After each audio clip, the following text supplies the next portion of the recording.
First Ford F-150 Lightnings are rolling off assembly lines and headed to customers today, after almost a year of anticipation. The company's second EV, after the successful Mustang Mach-E, is in a category of 1 for the moment, the only full-size electric pickup truck available right now. Rivian has sold around 2,000 of the well-reviewed R1T, but it slots somewhere between the compact Toyota Tacoma and full-size trucks like the F-150. Full-size competitors from GM, Ram, and Tesla are all forthcoming, but the Lightning will have the market to itself for at least a year, and Ford CEO Jim Farley intends to take full advantage of that lead to steal customers away from his competitors. "We should send everyone to a customer who's never bought a Ford before," Farley told me in a short interview last week. "My opinion is we should go for after he ships out all 200,000 pre-orders, of course." Demand for the Lightning has been so strong that Ford's invested $950 million into factory expansion, added 750 jobs, and doubled production, but some pre-order customers will still be waiting until 2023 to get their trucks, and Ford's website says no more 2022 Lightnings are available. The plant had built about 1,800 Lightnings when we spoke, and Farley said that while Ford would be on plan with its capacity goals, he simply laughed and said no when asked if production would meet demand anytime soon. There simply aren't enough batteries to build Ford's goal of 150,000 Lightnings a year. But, even then, Farley says he's confident that the battery plant in Georgia Ford operates in partnership with SK Battery will be able to scale up. "I think we're in good shape for batteries, and that seems to be the biggest gating issue to get to 150,000 units, he says. "I don't see the chips as a constraint for Lightning. As for the rest, well, the Lightning is heavily based on the existing F-150, so there's a lot of existing manufacturing capacity. The seats and the instrument panel, that's something we've been building for 2 years now," Farley reminds me. "It's true even for chips, which have been in a perpetual worldwide shortage since the pandemic began. Ford makes around 1 million F-Series trucks a year, which means it buys a lot of chips, and Farley has prioritized making sure the Lightning gets the chips it needs out of that supply. I don't see the chips as a constraint for Lightning," says Farley. "I definitely see it as a constraint for our company. But we're not going to produce 20% less Lightnings because we got 20% less chips for the F-Series."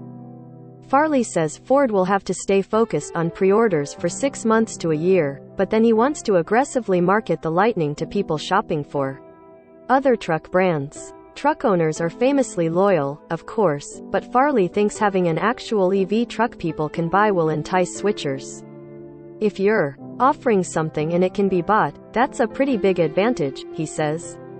"And if you have a year in the market essentially to yourself, you gotta get after it." If things go well, Farley predicts Ford will run out of its $125,000 to $7,500 EV tax credits sometime late this year or early next year. He's lobbying for more. "I spend some high proportion of my day talking to legislators and leaders about the importance of helping our customers, any customers, transition to EV technology. China has done it. Europe has done it. It's not even a Ford thing. If we want to be competitive as a country, if we want to attract EV investments from foreign companies here in the US, if we want to localize the raw material supply chain, we have to have consumer incentives." Ford's first EV, the Mustang Mach-E, has been lauded by critics and buyers alike, but the experience of driving a Mach-E is severely hampered by the charging network, which lags behind Tesla's superlative supercharger network. "We have lots of scars to show when it comes to charging," Farley says. Ford has touted itself as having the largest charging network, but it's not really helpful that it's the biggest if half the chargers don't work, says Farley. "Or if you show up and you need a fast charger, and it's not a fast charger, that's not going to work." The Lightning will ship with a new charging locator map that identifies fast chargers and allows users to report broken or malfunctioning charging stations. "We've done a lot of benchmarking of our competitors' algorithms to find a charger, and there are others that were better than us," says Farley. It was very impressive to see what Hyundai did for their Ioniq 5. I would give ourselves a C+ on charging, says Farley. The number of fast chargers is just going to take time. Ford's main internal metric for the quality of its charging network, introduced by new EV boss Doug Field, is successful charge, which is simply a measure of how often drivers pull up to a charger, complete a charge, and drive away. It's easily measurable, and doesn't require drivers to report anything.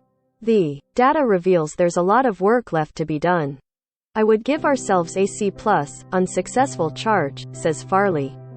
The number of fast chargers is just going to take time. This will be like brushing our teeth. We're never going to be done with this. That new charger locator interface will eventually come to the Mustang Mach-E, which is due for a major software update later this year that will refresh the entire interface displayed on the screens in the car. Farley likens it to an iPhone update, saying, the whole UX is going to change. Farley has set ambitious goals for OTA software updates in the future, part of Farley's push to rethink cars as digital vehicles, but it's off to a slow start. We're still not shipping enough software to the car, he says.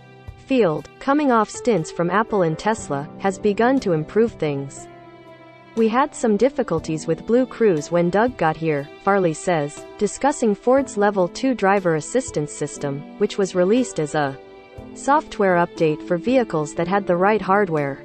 We had designed the over-the-air update for Blue Cruise in 3 different tranches, and that just was not going to work.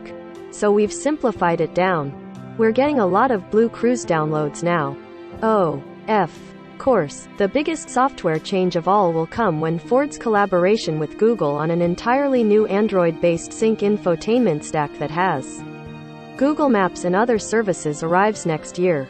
Ford has said millions of vehicles will run this new version of Sync by 2023, but Farley says it's running behind schedule by months.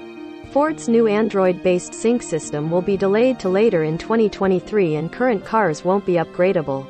We're making a lot of progress. I'm very impressed with the team that Google has put in place, Farley says. They've been very accommodating. You can imagine that we don't want a generic solution for the instrument panel for Mustang. We want, like, line lock to do a burnout. But it is slightly delayed, so that'll be later in the fall.